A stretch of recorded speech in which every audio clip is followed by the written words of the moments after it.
My name is Bill Howard, and today we're going to discuss how to measure a typical white-tailed deer according to Boone and Crockett or Pope and Young scoring method. This is only a green score, something you can do from your home, so we're going to only go over the measurements that count toward the overall score. And please keep in mind that a deer does not qualify for Boone and Crockett or Pope and Young unless it has been measured by an official measurer. The first thing we're going to do on something like this on a white-tailed deer is we're going to count the points. On this particular one we have 1, 2, 3, 4, 5, 6, 7, 8. These are called the G1, G2, and G3, and this one is the main beam. The first measurement that we need for scoring will be the inside spread of the main beams.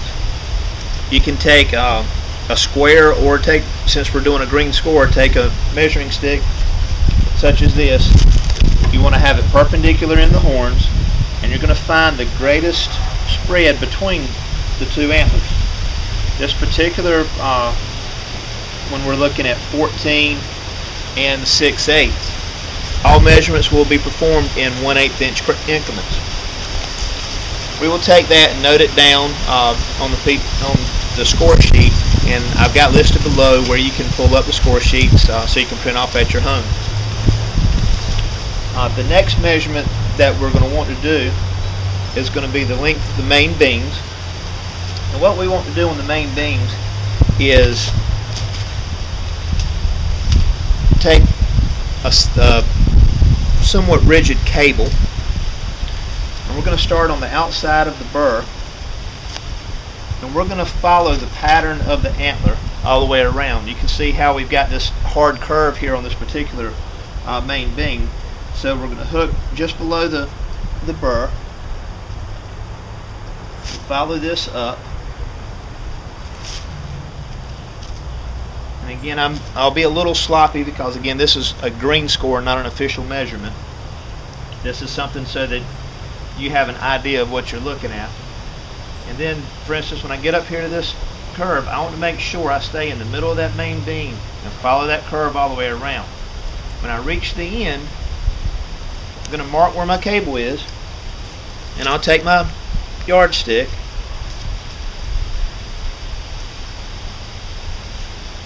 and put it down. In this particular one we're looking 20 and 5/8. After we get the measurements of the main beam, we're going to come back and we need to take the measurements of each tine. One thing we need to do again with the cable is we're going to come in and follow the top of this main beam all the way around, and with that we're going to either take a piece of tape or a light pencil mark, which I've already done on this particular deer, and mark where the main beam would run. And I would do that coming through each tine on both sides. From there I can come back and measure my G1, my G2, my G3. For instance, on my G2 here, I would start where I have the pencil mark, place my steel cable, and again I'm going to stay in the middle of that tine and follow the curvature of the antler of the tine in order to get a somewhat accurate measurement. We come here and we're looking at a 9-inch G2. We will do this on both sides. After we have taken the measurements for each side, then we have to come back and take circumference measurements. The circumferences will come between the burr and the G1, the G1 and the G2, and the G2 and the G3. And then if there's a fourth point or another point here, we'll take it between there, or this particular one I'll take the measurement midway from the G3 to the end of the main beam. Once we have come, we take 1/4 inch steel measuring tape, and this is how we'll come up with our circumferences. So we're looking for the smallest circumference between those points.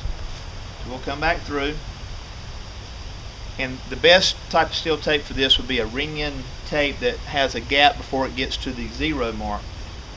This particular one is a 1 inch, or is a lip in, which is what most people have. So I would come through and try to find where I can pull that tape the tightest, which is going to be about right here.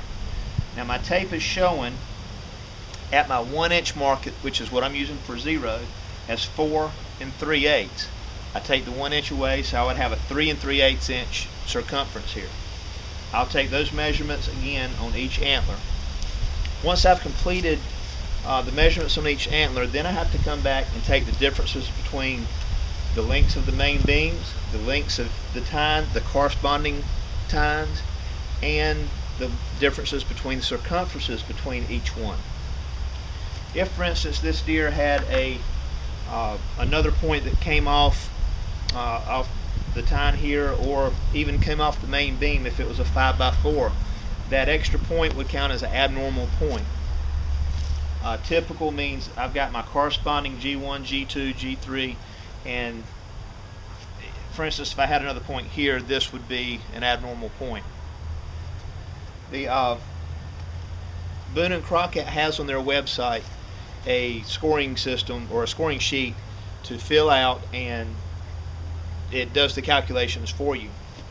Once you have these measurements in place and get our deductions, we're going to add up what our left antler equaled, what our right antler equaled, subtract the differences out, and then we're going to also add in that spread credit from the inside of the main beams, and that's going to give us our net score for Boone and Crockett or Pope and Young measuring system.